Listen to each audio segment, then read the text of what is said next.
जिस माँ ने पेट काट कर बड़े बेटे को अफसर बनाया, उसी ने महल जैसे घर से धक्के देकर बाहर कर दिया।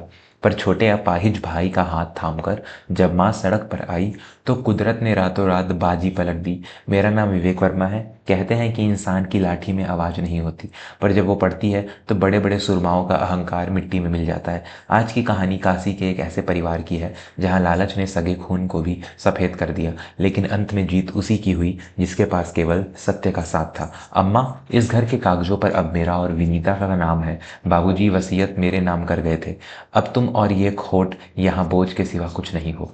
बड़े बेटे रमाकांत की आवाज़ में जहर घुला था। वह शहर का बड़ा ठेकेदार बन चुका था। सामने उसकी पत्नी विनीता खड़ी थी, जो सोने के गहनों से लदी हुई थी। उसने घृणा से छोटे भाई का माधव की ओर देखा, जिसका एक पैर बचपन के बुखार की वजह से कमजोर था और वह बैसाखी के सहारे चलता था।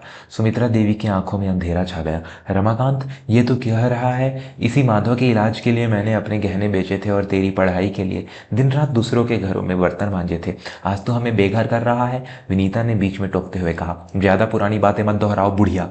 ये घर अब इस रईस खानदान का है। यहाँ भिखारी और लंगड़े लोगों की जगह नहीं है। अपना झोला उठाओ और चलती बनो। माधव ने अपनी माँ का हाथ पकड़ा। उसकी आंखों में आंसू थे, पर स्वाभिमान भी था। चलो अम्मा, जहाँ कदर नहीं वहाँ ठहरना कैसा। भगवान ने हमें हाथ पैर दिए हैं, हम भूखे नहीं मरेंगे। गांव की तपती दोपहरी में सुमित्रा देवी अपने दिव्यांग बेटे का सहारा लेकर घर से बाहर निकल गई। रमाकांत ने पीछे से दरवाजा जोर से बंद कर दिया। पूरे गांव ने यह तमाशा देखा, पर रमाकांत के रसूख के डर के आगे कोई नहीं आया। माँ बेटा चलते चलते गांव के किनारे एक पुराने शिव मंदिर के पास पहुंचे। वहां एक छोटी सी टूटी हुई कोठरी थी। माधव ने माँ को वहां बैठाया और खुद पास के जंगल से सूखी लकड़ियां बिनने लगा। अम्मा, तू फिक्र मत कर, मैं कल से बाजार में मिट्टी के खिलौने और टोकरियां बनाकर बेचूंगा। माधव ने उत्साह से कहा। दिन बीतते गए। माधव की मेहनत रंग लाने लगी। उसके बनाए मिट्टी के बर्तनों में एक ऐसी कला थी कि लोग दूर दूर से आने लगे। एक दिन शहर से एक बड़ा पुरातत्व विशेषज्ञ आर्कियोलॉजिस्ट वहां से गुजरा। उसकी नज़र माधव के बनाए गए एक खास तरह के मटके पर पड़ी। बेटा, ये मिट्टी तुम कहाँ से लाते हो? इसमें जो चमक है वह साधारण मिट्टी नहीं होती, उस अधिकारी ने पूछा।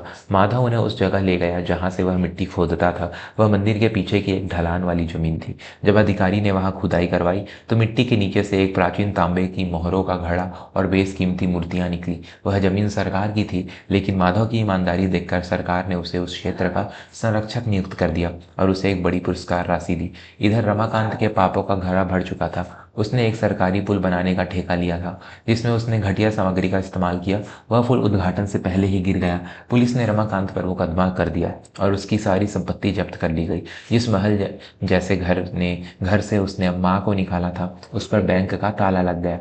विनीता अपने गहने लेकर मायके भाग गई और रमाकांत सड़क पर आ गया। वह भूख और प्यास से व्याकुल होकर उसी मंदिर के पास पहुंचा जहां कभी उसने अपनी माँ को बेसहारा छोड़ा था। वहां उसने देखा कि एक सुंदर सा सफेद घर बना है और सामने एक बड़ी गौशाला है। तभी उसने देखा कि एक महंगी गाड़ी आकर रुकी। उसमें से रेशमी कुर्ता पहने माधव उतरा और उसने सम्मान के साथ सुमित्रा देवी का हाथ पकड़कर गाड़ी से बाहर निकाला। रमाकांत की हिम्मत नहीं हो रही थी कि वह सामने जाए, पर सुमित्रा देवी की नज़र उस पर पड़ गई। रमाकांत बेटा, ये तेरी क्या हालत हो गई?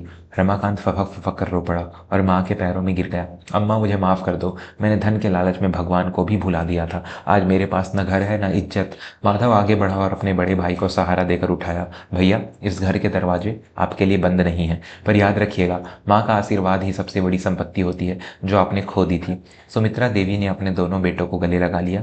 गांव वालों ने देखा कि जिस छोटे भाई को रमाकांत खोट कहता था, आज उसी ने पूरे परिवार को सहारा दिया था। भगवान ने न्याय ऐसा किया कि अहंकारी का सिर नीचा हुआ और सब्र करने वालों की झोली खुशियों से भर गई। सच्चाई यही है दोस्तों कि वक्त का पहिया घूमता जरूर है। आज आप जिसके साथ बुरा कर रहे हैं, कल वही आपका एकमात्र सहारा बन सकता है। क्या आप चाहते हैं कि मैं इस कहानी का अगला भाग सुनाऊं कि कैसे माधव ने अपने भाई को सुधारा और फिर से व्यापार खड़ा किया?